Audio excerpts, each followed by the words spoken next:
삼국통일과 원효란 제목의 약 60화 유튜브 화면으로 여러분들과 함께할 소설가 신종석입니다.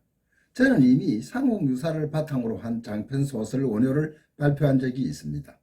많은 독자의 성원에 힘입어 이번에 삼국통일을 보다 진실된 역사 속으로 다가가 볼까 합니다. 신라 백제 고구려의 삼국통일하면 우리 모두 다 아는 사실입니다. 그런데 삼국통일과 원효, 뒤에 원효가 붙었습니다. 아마 모두 다 의아해할 것입니다. 삼국통일과 원효가 무슨 관계가 있지? 그때 원효가 살았나? 맞습니다. 그때 살았습니다. 신라가 당나라를 이 땅에서 쫓아낸 676년을 진정한 삼국통일로 본다면 원효 나이 59세에 삼국통일이 되었습니다. 그런데 원효가 당시 무슨 일을 했고 전투에 참전했냐고요? 662년 원효 나이 46세 고구려 전투에 참전했다는 개연성의 기록이 삼국유사에 있습니다. 내용은 이러합니다. 김춘추와 당태종의 약속대로 나당연합으로 신라가 당을 도와 고구려 전투에 참전을 합니다. 당나라 장수 소종방은 신라군에게 암호로 송아지와 난세를 그리 보내자 김유신은 그 뜻을 몰라 원효에게 묻습니다.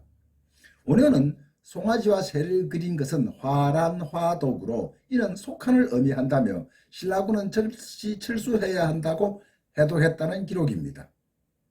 아시는 분은 아시겠지만 원효의 정조부가 7세 풍을주인 그 유명한 설원낭이었습니다.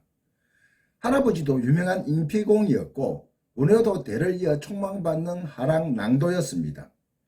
원효 나이 16세에는 내을 신궁 무술대회에서 장원을 해 선덕여왕으로부터 환두대도를 하사받았다고 합니다.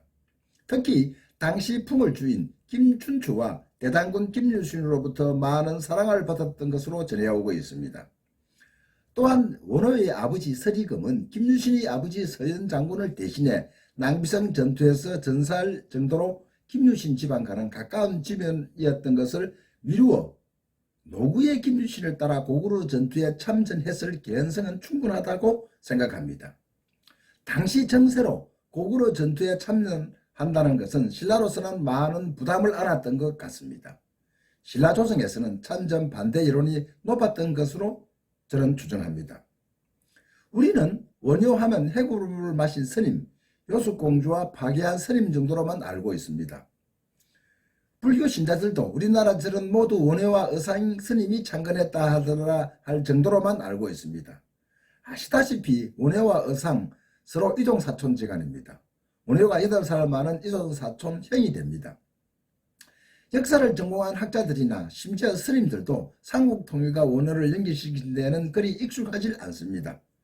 저는 오늘부터 여러분들과 함께 삼국통일의 진실을 백성 즉 민초의 시점에서 재조명해 보고자 합니다.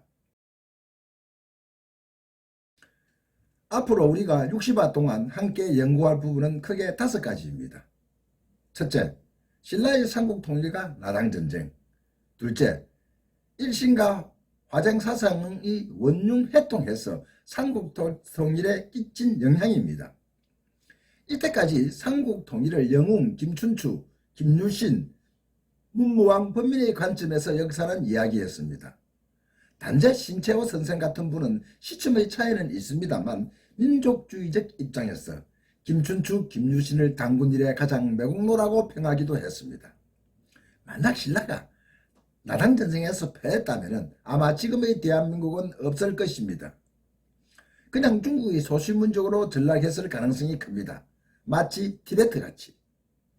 삼국통일과 나당전쟁은 신라가 백제에게 대하성을 빼앗기는 642년부터 당나라를 이 땅에서 완전히 쫓아내는 676년으로 본다면 34년 전쟁 속에서 백성들의 삶은 어떠했고 당나라를 이 땅에 끌어들인 사람들은 위정자들이지만 쫓아낸 사람들은 바로 우리 백성의 일심이었다는 진실을 찾아보는데 큰 의의를 두고자 합니다. 당시 676년은 당나라는 세고 최고의 문화 강대국이었습니다. 여러분 아시다시피 중국의 3대 발명품인 종이, 화약, 나침판이 모두 당나라 시대에 발명되었습니다. 지금의 중국과는 비교할 수 없을 정도로 부국강병인 당나라를 이 땅에서 완전히 쫓아냈던 것입니다.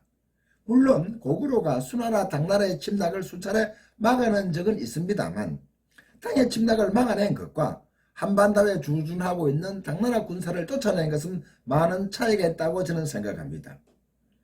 당나라를 쫓아낸 데에는 우리 민족의 일심이라는 게 있었던 것입니다.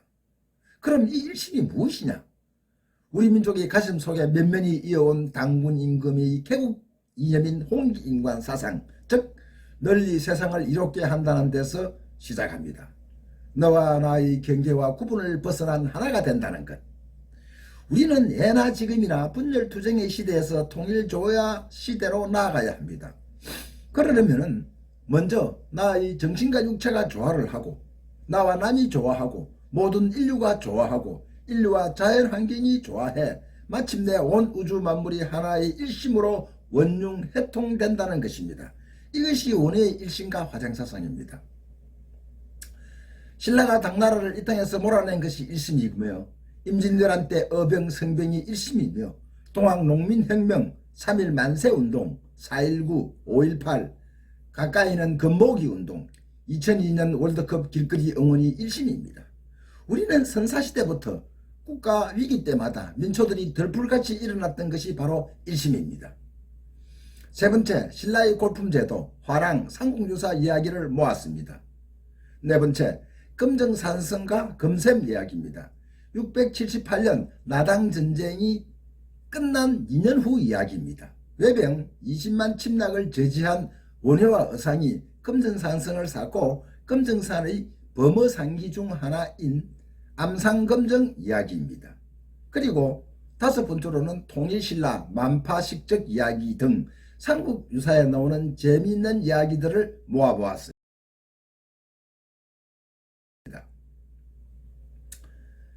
반공의 국시인 시절 우리의 소원은 통일인 적이 있었습니다.